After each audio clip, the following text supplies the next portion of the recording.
when you close your eyes and just picture a high-end wedding video, your brain probably goes, well, straight to the visuals, right? Oh, absolutely. Yeah, it's all about what we see. Right. You think of those sweeping drone shots, gliding over a vineyard, or the slow motion twirl of the dress, or maybe that perfect golden hour light catching a tear in the groom's eye.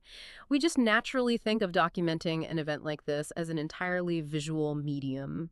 Which makes perfect sense, I mean, because that's explicitly what we're looking at on the screen. Yeah. But the reality of event production is pretty much the complete opposite. Yeah. The visuals are really just the framework. They capture what happened, sure, but it is the audio that captures how that day actually felt. Yeah. And it is arguably the most overlooked, yet, technically demanding element of the entire production. Okay, let's unpack this because today we are doing a deep dive into a stack of technical research, event production breakdowns, and industry articles that detail the honestly kind of covert high-stakes world of live event audio. It really is high stakes. It is, and the mission of this deep dive is to uncover why the secret to a tear-jerking cinematic wedding film isn't the camera at all, it's the microphone. We're going to explore the rigorous technical challenges that professionals face when capturing sound in totally unpredictable environments. Right, and how emerging tech is completely changing the landscape. Exactly. So for anyone listening who has ever wondered why some footage feels like, a flat, boring home movie while professional films feel like Hollywood cinema, we are pulling back the curtain on that invisible sound design. Yeah, and to really understand this, we kind of have to start with the emotional weight of sound itself. The research we're looking at makes a really compelling case about the fragility of audio. Because you only get one shot. Precisely. We are dealing with entirely unrepeatable moments. It's not just someone saying words. It's the specific sort of wavering cadence of the couple's vows. It's a crack in a father's voice during a speech that he, spent 6 months agonizing over. And it's the micro moments, too, isn't it? Like the candid chatter happening just on the periphery of the reception. Oh, the ambient sound is crucial, yeah. Right, like a sudden burst of authentic laughter from a table of old college friends, or even just the physical sound of the dress rustling, or that collective intake of breath from the audience right before the doors open. What's fascinating here is how those micro moments act as the critical building blocks. From a psychological standpoint, our memories are just intrinsically linked to sound. More so than visuals. Yeah, actually. Auditory processing hits the emotional centers of the brain in a way that visual processing simply does not. When sound designers and editors build these films, they aren't just, slapping a popular song over a slow-motion montage. Right, they're not just making a music video. Exactly. They're doing incredibly complex audio mixing. They take perfectly isolated dialogue, and they intentionally blend it with ambient room sounds, the clinking of glasses, the distant applause, even the weather. Hearing the specific cadence of your family laughing together acts as this emotional time capsule. It creates an immersive authenticity that visuals alone just cannot achieve. So what does this all mean? I mean, I like to think of it kind of like a blockbuster horror movie. Oh, that's an interesting comparison. Well, think about it. Imagine watching the scariest movie of the year. Right? Yeah. Beautifully shot, great acting, but you put it on mute. The tension completely vanishes. Exactly. Without the sound, the emotional tension just evaporates. You're just watching people run around making faces. If the sound fails, the story basically dies. You can have the best lighting, but if you can't hear the dialogue or the music, you are completely disconnected from the narrative. That analogy is highly accurate. And it's especially true regarding the logistical nightmare of the environment. A formal event is heavily orchestrated for aesthetics. Yeah, everything has to look perfect. Right, so the videographer can't exactly follow the couple around with a giant fuzzy boom microphone suspended over their heads like they're on a Hollywood movie set. The technology documenting the event cannot compromise the aesthetics of the event itself. Here's where it gets really interesting, though, because that means the tools have to be entirely covert.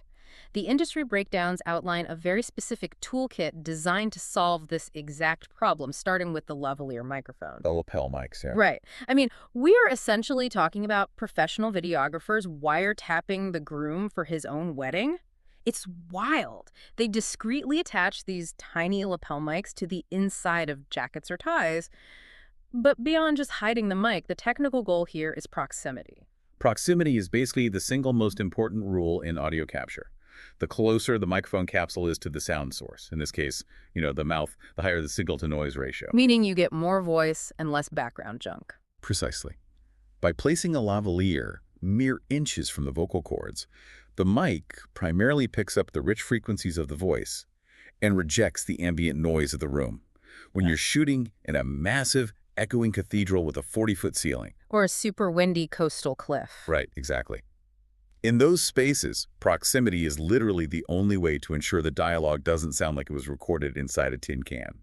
But, and this is a big but, because it's a live event, relying on a single tiny microphone strapped to a nervous groom who might, I don't know, accidentally bump it or muffle it when he hugs someone, Yeah, that is a massive liability. it's a huge risk. Yeah, so the production data shows a heavy reliance on a philosophy of redundancy.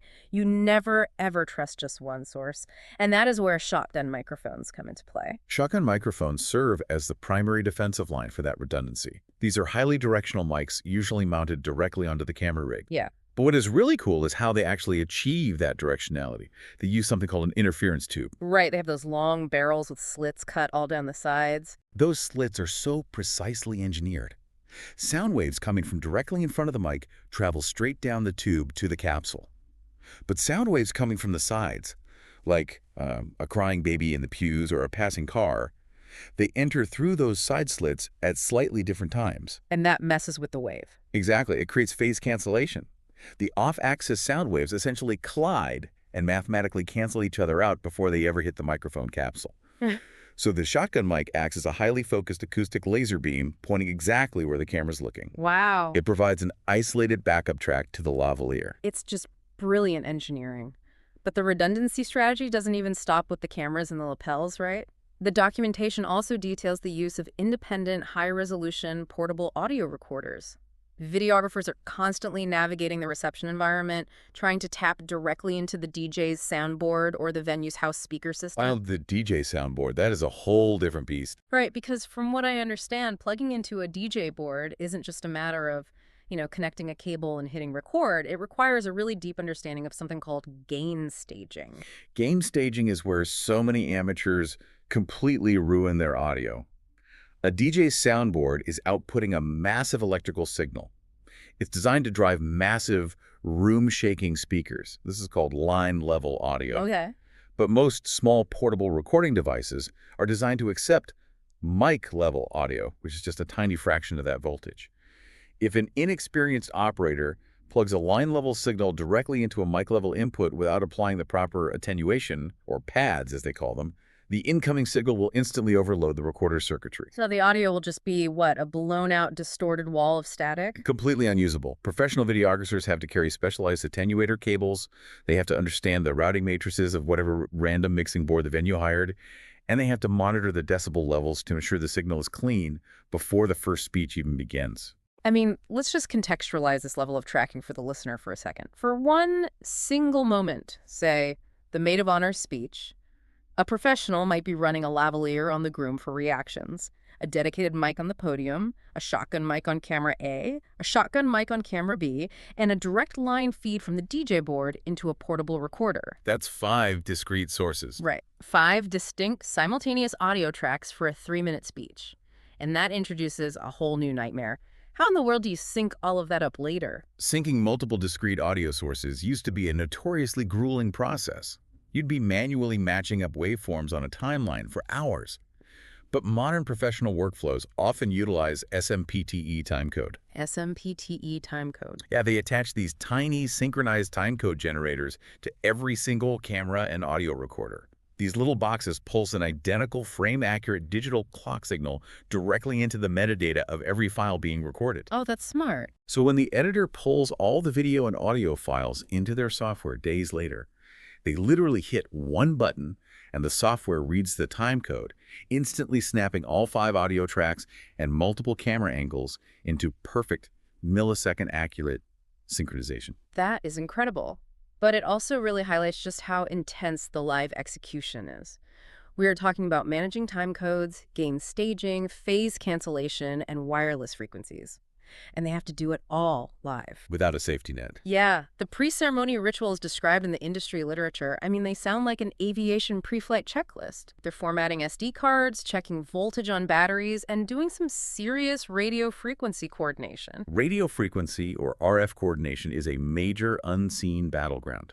Think about a modern wedding. You have, say, 200 guests, and every single one of them has a smartphone in their pocket. Constantly pinging cell towers. Exactly. Searching for Wi-Fi, searching for Bluetooth. Yeah. The venue might have its own wireless microphone systems. The catering staff might be using walkie-talkies. The airways are completely congested with invisible data. And the videographer's wireless lavalier microphones have to somehow cut through all of that invisible traffic without taking a hit. Which requires professional-grade wireless systems. Mm-hmm. Systems that can scan the local RF environment, identify clean frequency bands, and actively hop frequencies if they detect interference. And even with the best gear, the operator has to maintain a constant vigil. They wear professional, closed-back monitoring headphones throughout the entire event. Just constantly listening to the live feed. Always. They need to hear the split second a frequency takes a hit or a battery starts to fail so they can seamlessly switch to one of their backup recorders. Okay, wait, let me stop you there. I have to push back on this a little bit, or at least ask about this paranoia.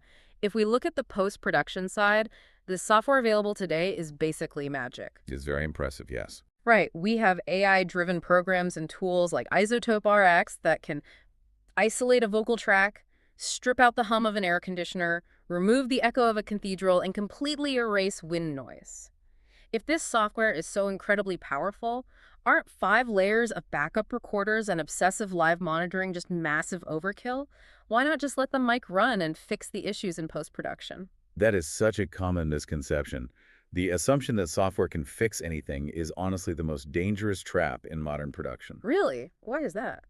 Well, programs like Isotope are miraculous at addressing steady-state noise, like the hum of an HVAC unit or broadband noise like wind.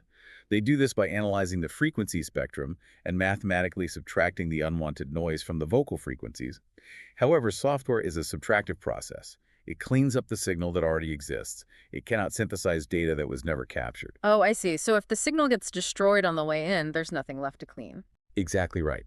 If a guest's cell phone causes a massive RF dropout during the vows, there is literally a hole in the digital file. It's a blank space. If the microphone preamp is overloaded and clips the audio into static, the original vocal waveform is mathematically destroyed. You cannot Photoshop a missing vowel.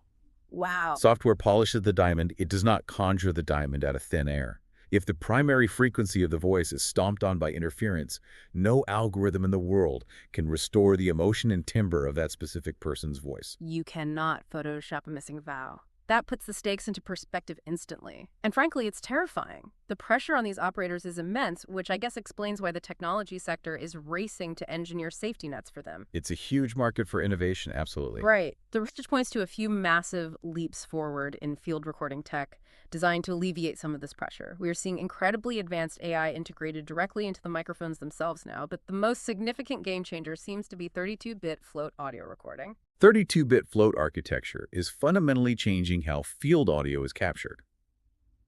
To understand why it's so revolutionary, we have to look at how traditional digital audio works.